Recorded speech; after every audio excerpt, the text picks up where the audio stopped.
લોકસહાયક ગુજરાતી ન્યૂઝમાં મિત્ર તમારું સ્વાગત છે. અત્યારે આપણે દીવની પૂરી માહિતી લેશું.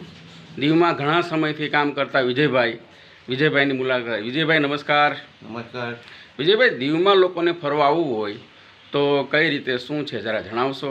દીવની અંદર ફરવા સ્પોટ છે. જોશથી બોલજો. સ્પોટ છે, કિલ્લો છે, એ ગંગેશ્વર મંદિર છે. સ્પોટ, કિલ્લો, ગંગેશ્વર મંદિર, જલંધર બીચ છે, નાગવા બીચ છે. જલંધર બીચ, નાગવા બ્રિજ ને એવી ઘણા સ્થળો છે. પણ દીવની અંદર આવો એટલે એ પહેલાં તો ચેક પોસ્ટ છે. હેલ્મેટ, ટુ વ્હીલ ઉપર આવો તો હેલ્મેટ ફરજિયાત રાખવા અને એના કાગળિયા અને ડોક્યુમેન્ટ ફરજિયાત રાખવા. તો મિત્રો, પહેલે આપણે વાત સમજીએ કે દીવમાં આવો ત્યારે હેલ્મેટ ટુ વ્હીલમાં ફરજિયાત પહેરવાનું છે અને કાગળિયા રાખવાના, કારણ કે ત્યાં કંઈ પણ થાય ગુનો તો દમણ કેસ લાગુ પડે છે. દમણ લાગુ પડે છે, એટલે એ ખાસ ધ્યાન રાખવાનું. અને હમણાં જે વિજયભાઈએ વાત કરી તો આ રીતનું છે.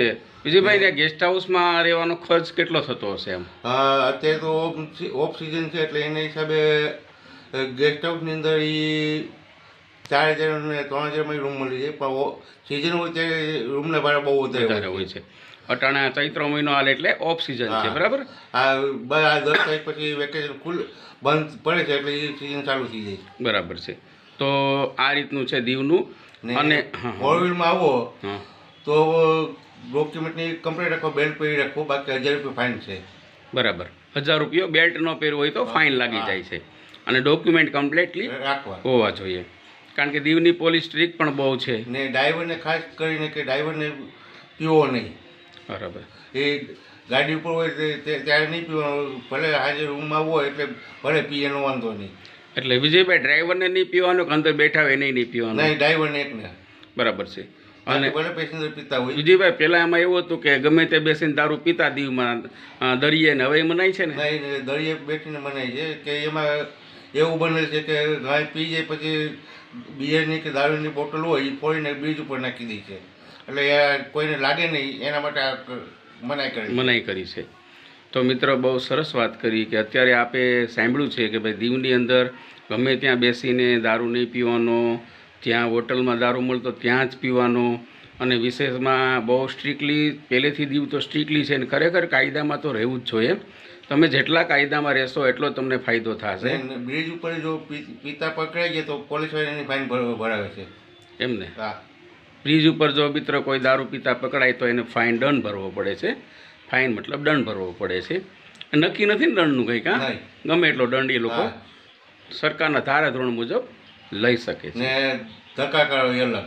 હા, બરાબર, જરૂરી છે. ખરેખર આવા લોકોને મારું માનવું એવું વિજયભાઈ છે કે જે કાયદાનો માનતા નથી, જે કોઈ કાયદામાં ધ્યાન આવે એને તો ખરેખર ધક્કા ખવડાવવા જોઈએ અને એને સજાય. કારણ કે આપણે કોઈ મોટું હોય તો સંવિધાન, આપણો કાયદો, એનાથી મોટું કાંઈ છે નહીં. અમે તો હું ઘણા ટાઈમથી હોટલની અંદર જ કામ કરું છું ને ઘણાને કહું છું ભાઈ તમે અહીંથી લઈ જતા નહીં, તમારે પીવો હોય તો અહીંયા હોટલની અંદર બેસીને પી લો. બરાબર છે.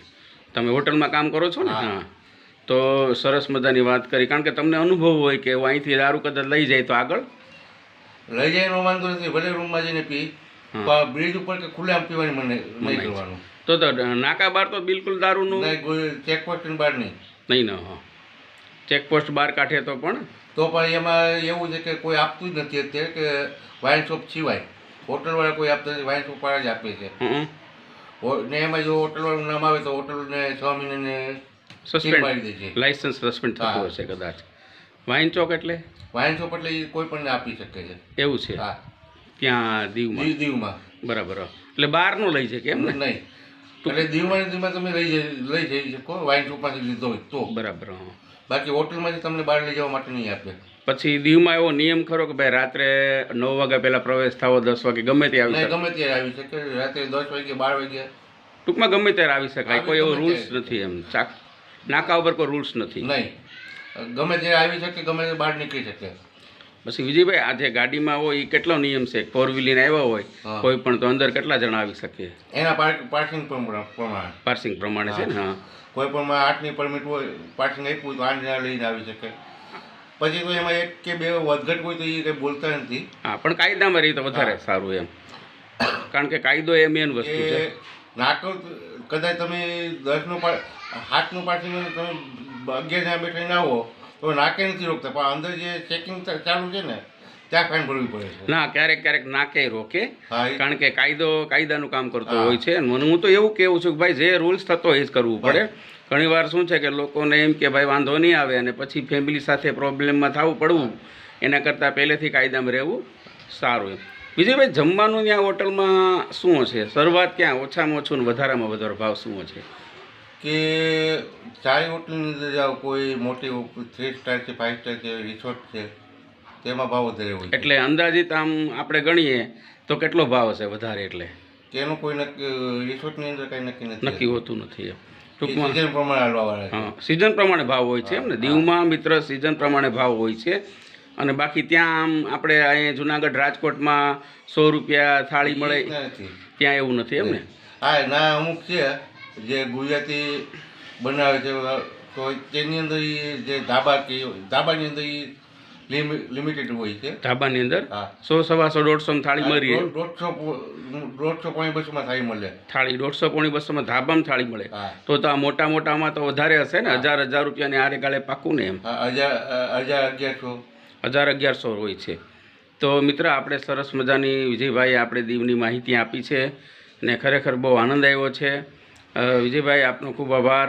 લોકશાહી ગુજરાતી ન્યૂઝના પત્રકાર જીતેન્દ્રગીરી ગોસ્વામી. જય હિન્દ, જય ભારત, વંદે માતરમ.